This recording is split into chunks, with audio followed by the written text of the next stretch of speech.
Kepolisian Republik Indonesia melalui Atas Polri KBRI Kuala Lumpur dengan Kepolisian Diraja Malaysia membahas tindak lanjut kasus penembakan 5 WNI oleh aparat maritim Malaysia.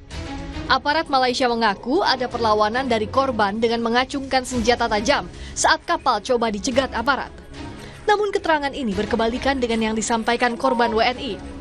Kasus ini sedang diproses pendakwa raya atau jaksa penuntut umum Malaysia dengan dugaan sejumlah pasal di Kanun Keseksaan atau Kitab Undang-Undang Hukum Pidana Malaysia terkait prosedur penembakan yang salah dan pasal melawan petugas.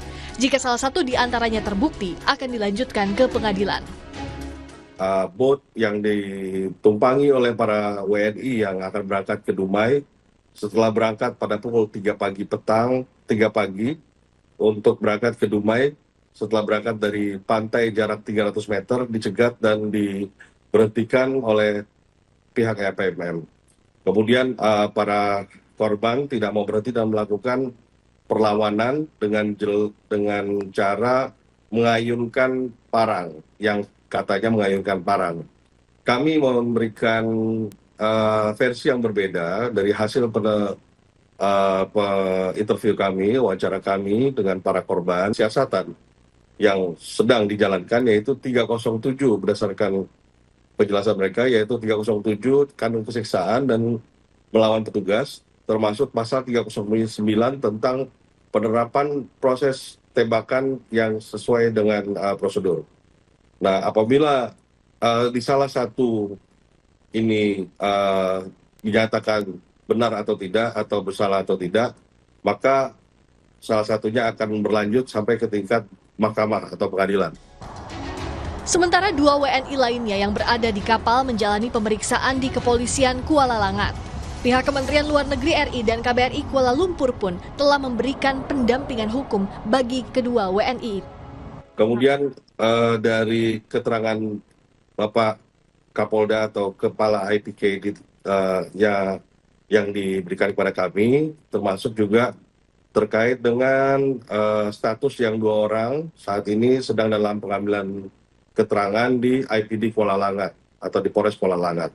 Pendampingan yang diberikan kepada WNI adalah mendampingi mereka, memastikan bahwa hak-hak mereka diberikan, hak untuk mendapatkan akses untuk berhubungan dengan keluarganya, hak untuk membela diri, hak untuk tidak diintervensi, demikian.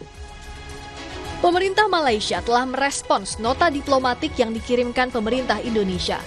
Malaysia kini mengizinkan akses informasi sebanyak-banyaknya dan setransparan mungkin terkait penembakan 5 WNI oleh aparat maritim Malaysia. Tim Liputan Kompas TV. Lebih lengkap kita kupas bersama Hikmahanto Juwana, pengamat hukum internasional. Prof. Hikmahanto, selamat petang. Selamat petang, Cindy. Prof. Hikmahanto, dalam konteks pemulangan WNI yang masih ada di Malaysia, bagaimana yang bisa dilakukan pemerintah Indonesia? Atau memang sebenarnya mereka harus menyelesaikan proses hukum yang ada di sana sampai selesai? Ya, memang ada proses hukum yang harus diselesaikan. Pertama, kita paham bahwa para warga negara kita mungkin keluar dari Malaysia secara ilegal. Itu yang disampaikan oleh atasé kepolisian. Jadi, ada proses hukum tentunya terhadap masalah ini.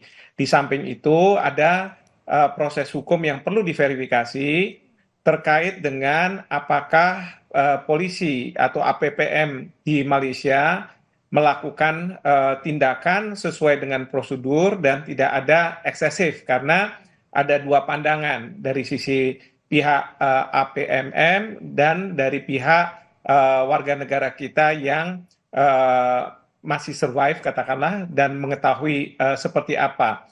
Nah, ini tentu harus dilakukan juga proses hukum. Jadi ada proses hukum yang harus dijalankan. Jadi tidak bisa begitu saja warga negara kita bisa kembali ke Indonesia, karena sekali lagi mereka mungkin dianggap oleh otoritas Malaysia melakukan pelanggaran hukum di Malaysia, paling tidak dari sisi undang-undang keimigrasian, seperti itu. Prof. Hikmahanto, tapi kan Malaysia juga berjanji akan membuka informasi seluas-luasnya.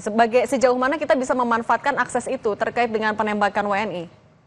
Oh ya, yang itu tentu kita bisa memanfaatkan. Jadi saya teringat pada waktu ada warga negara Amerika Serikat dilakukan penembakan di Papua, dan pada waktu itu Polri membuka akses seluas-luasnya kepada FBI. Jadi mereka bisa ikut memantau, tapi tidak boleh ikut cawe-cawe ya dalam penyidikan, karena itu otoritas dari lembaga yang berwenang di negara tersebut, dalam hal ini Polri. Nah, ini juga akan dilakukan, jadi kita bisa mendapatkan akses, jadi kita tidak pasif menunggu informasi apa, tetapi mungkin kita bisa diajak bersama-sama, tentu apakah atasnya kepolisian atau kepolisian dari Jakarta yang akan diberangkatkan ke sana, dan kemudian memantau saja, tetapi tidak ikut cawe-cawe. Karena prosedur yang berlaku di Malaysia tentu harus dihormati, dan kalau misalnya polisi kita ikut cawe-cawe, bisa saja itu menjadi permasalahan dalam proses penegakan hukum di Malaysia, karena ini di negara lain yang polisi kita tidak memiliki kewenangan atau otoritas melakukan proses hukum di sana begitu. Yang didorong diselidikan juga soal adanya dugaan penggunaan kekerasan yang berlebihan. Apakah nantinya akses ini juga termasuk Malaysia mengumumkan aparat yang melakukan penembakan itu, Prof? Ya tentunya kalau memang terbukti kan seperti itu. Kita masih belum tahu, karena ini kan ada dua versi ya, dari pihak mungkin para aparat APMM yang melakukan penembakan yang terlibat dalam perkara ini, dengan apa yang disampaikan oleh para WNI kita yang masih survive ya. Ada dua versi yang berbeda. Nah, ini semua harus dilihat faktanya seperti apa, buktinya seperti apa. Nah, nanti terlihat siapa yang benar, siapa yang salah, dan itu yang memutus adalah pengadilan. Tadi Bapak Atasnya Kepolisian kan sudah menyampaikan bahwa itu bisa saja akan berujung ke mahkamah gitu ya, ke pengadilan. Nah, ini yang kita harus lihat. Tapi kalau misalnya dari sisi aparat Malaysia mengatakan bahwa kelihatannya memang ada eksesif, bisa saja yang bersangkutan ini dilakukan proses seperti propamnya gitu ya, di polisi militernya atau sejenis lah gitu. Nah, atau dilakukan sidang kode etik terhadap yang bersangkutan, dan ujungnya adalah yang bersangkutan bisa dibebas tugaskan. Tapi dengan catatan masalah pidananya, karena dia membunuh, itu ya harus diselesaikan di mahkamah, tidak bisa diselesaikan lewat kode etik dan lain sebagainya. Oke, Prof.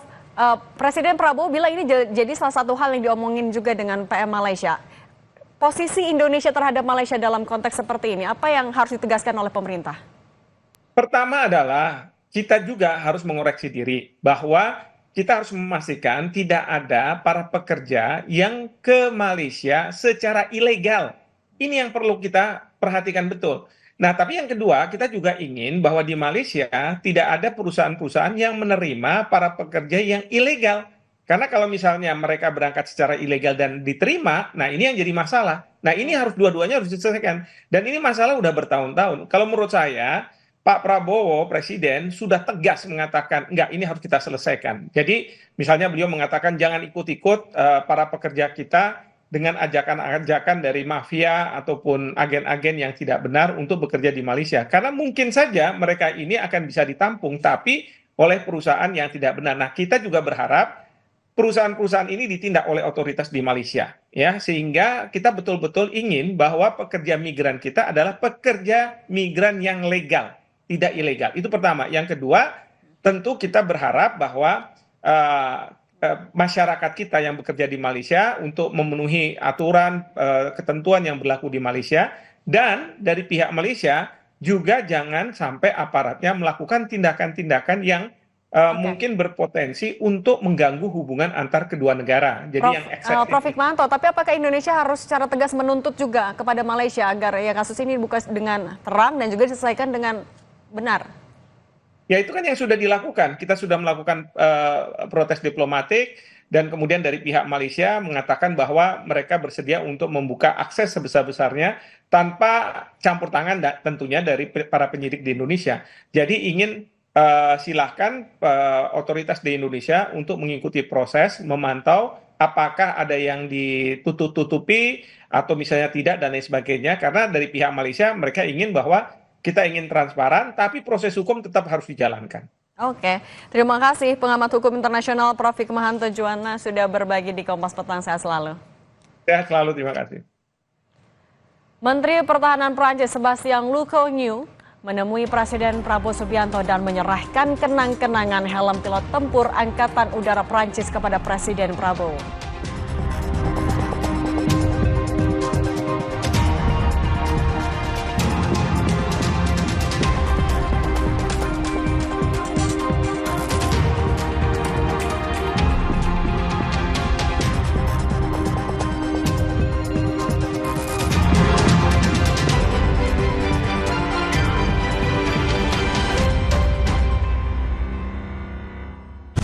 Penggawa merah putih wingback andalan Calvin Verdon akan menjadi ancaman bagi sisi kiri PSV Eindhoven. Kala NEC Nijmegen melawan sang pemuncak klasemen bersama sang konduktor lini serang Guus Til. Eredivisie NEC Nijmegen versus PSV Eindhoven Minggu 2 Februari pukul 2.45 dini hari. Live di Kompas TV.